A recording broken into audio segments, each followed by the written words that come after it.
परमपिता परमात्मा पूर्ण ब्रह्म सारी सृष्टि के रचनहार कुल मालिक कबीर देव जी कबीर साहब, ये हम सभी आत्माओं के जनक हैं। उस परमेश्वर की असीम कृपा से हमें ये तत्व ज्ञान प्राप्त हुआ है। पुण्यात्माओं, मनुष्य जीवन का एकमात्र उद्देश्य केवल परमात्मा प्राप्ति है, आत्म कल्याण है। मनुष्य जीवन पाके नहीं रटे हरि नाम, जैसे कुआं जल बिना बनवाया क्या काम। परमेश्वर कबीर देव जी कबीर साहब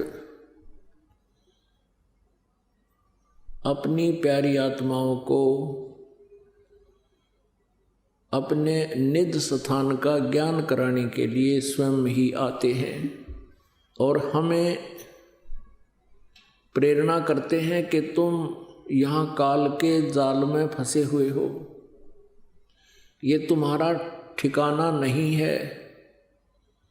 परमेश्वर कहते हैं झूठे सुख को सुख कहे, मान रहा मनमोद, ये सकल चबीना काल का, कुछ मुख में कुछ गोद है।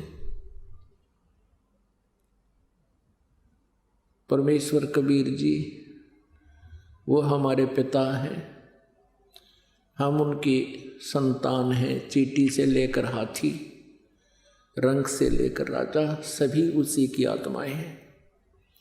लेकिन अज्ञानता के कारण, काल प्रेरणा से हम अपने परमात्मा को भूल चुके हैं और हम इस काल के इस सुनियोजित जाल में फंसे हुए हैं। इन्हीं प्रक्रियाओं को हम फाइनल मान चुके हैं। तो यहाँ परमात्मा कहते हैं कि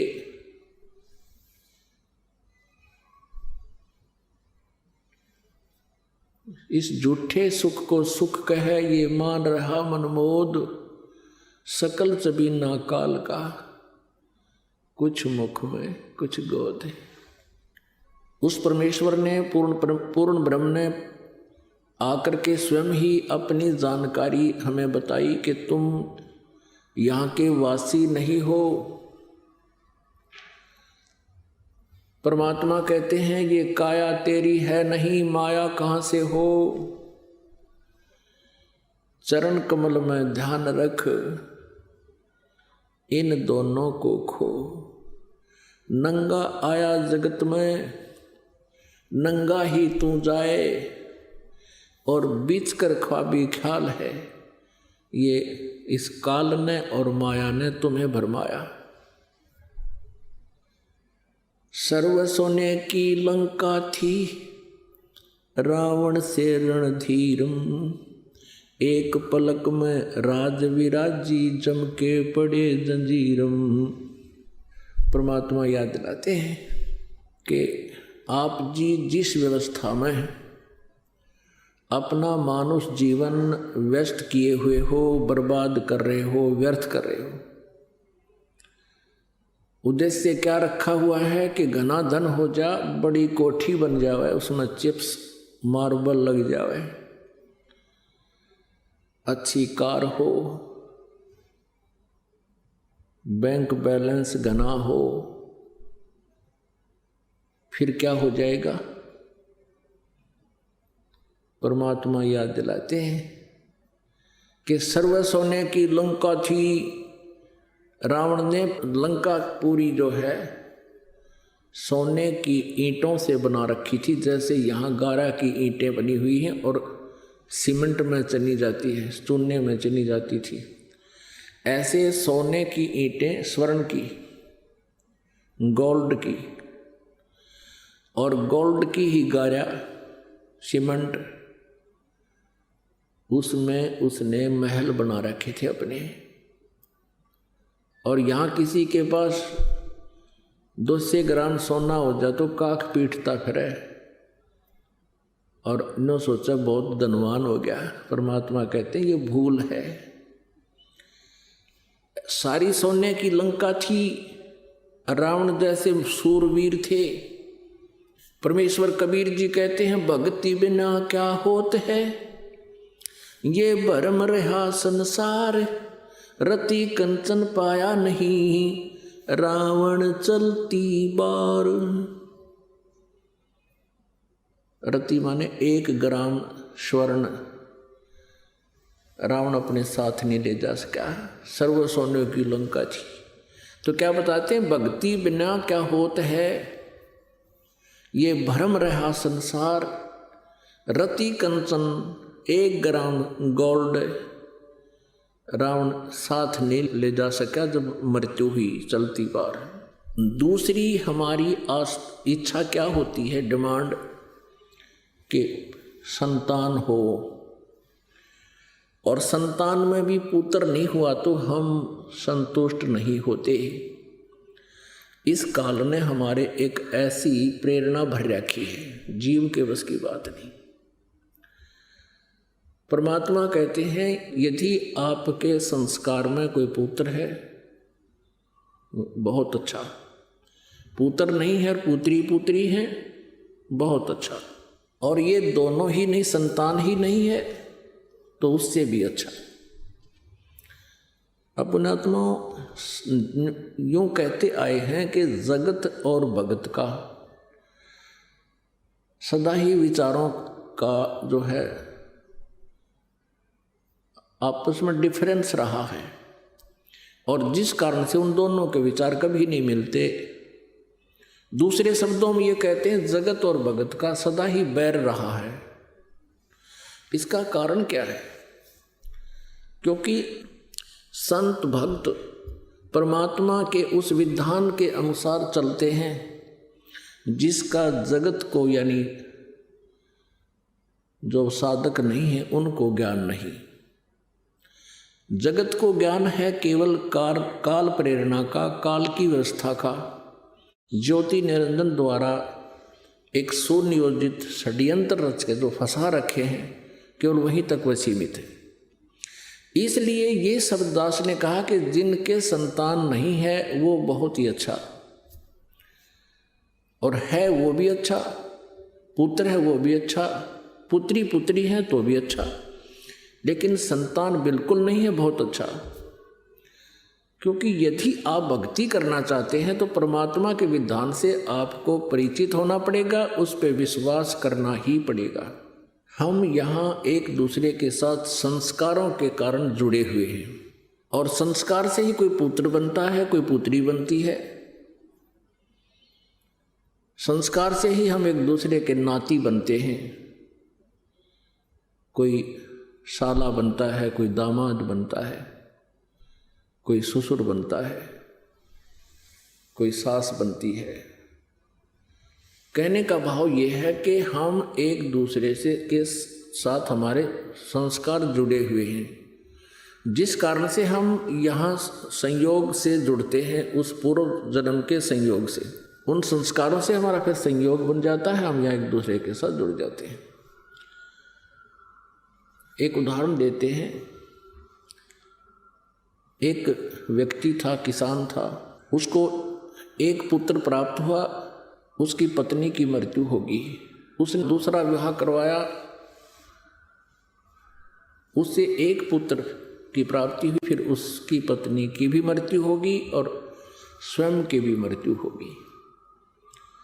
बड़ा लड़का जो था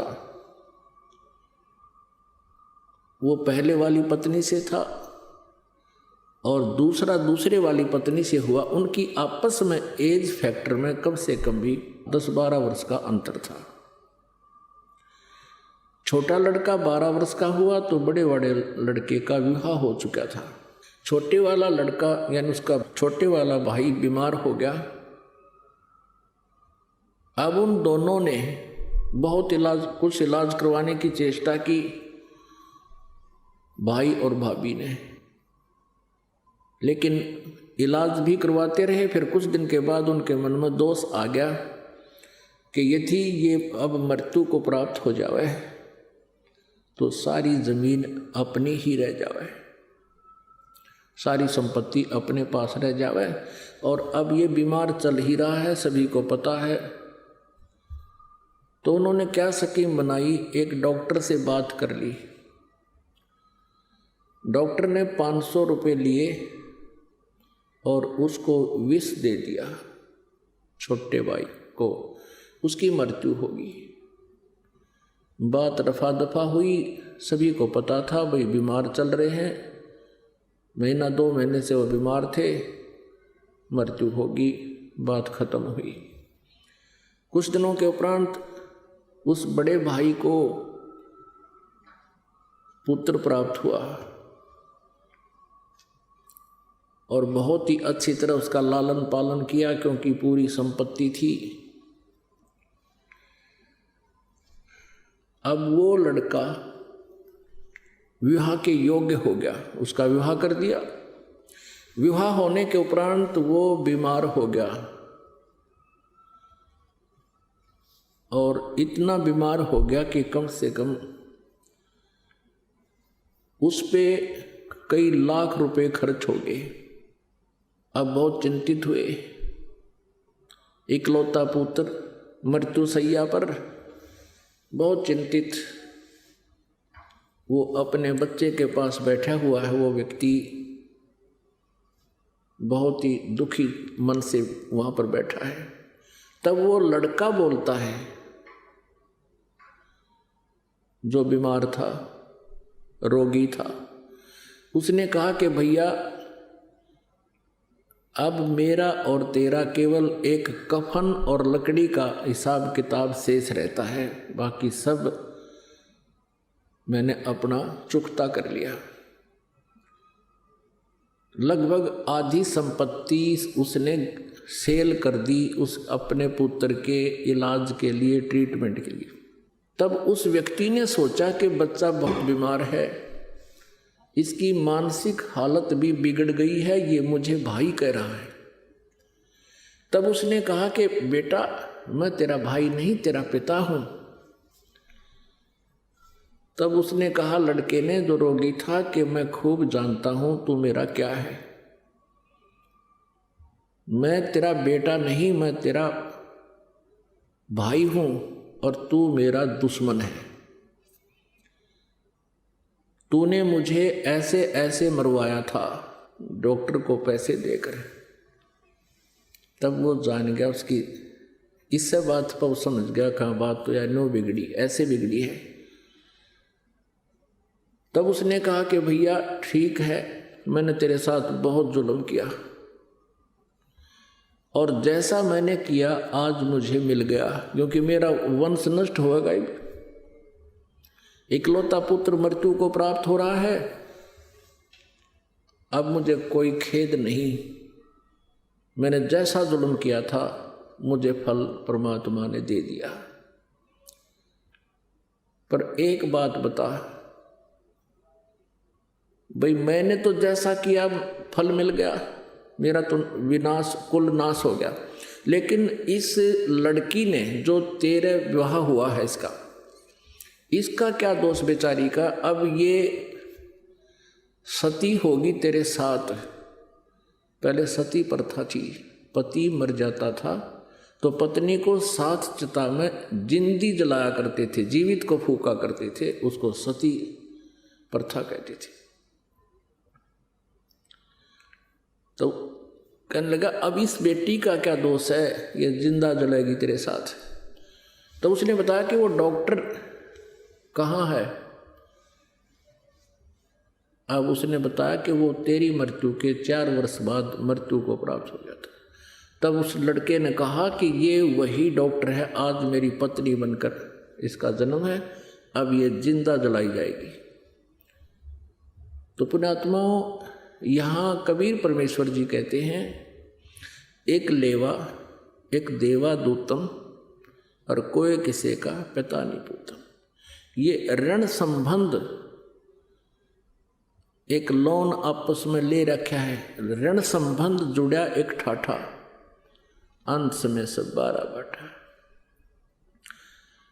अपनात्माओं, ये जो तत्व ज्ञान है जो ये आध्यात्मिक ज्ञान है, ये संसारिक विचारों से, संसारिक परंपराओं के ज्ञान से बिल्कुल विपरीत होता है, जिस कारण से ये अखरता है प्रत्येक व्यक्ति को, लेकिन भक्तों को नहीं अखरता, क्योंकि वो परमात्मा के विधान से परिचित हो चुके होते हैं।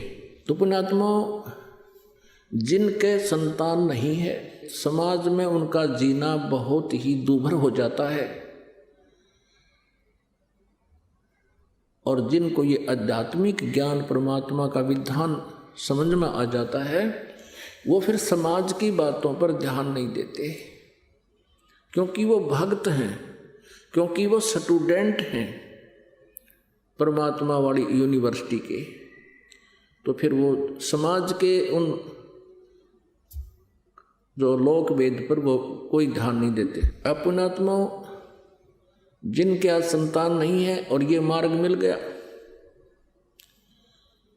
धन्य भाग है वो, क्योंकि उनका पिछला ऋण नहीं, शेष नहीं है, किसी का कोई लेन देन नहीं है।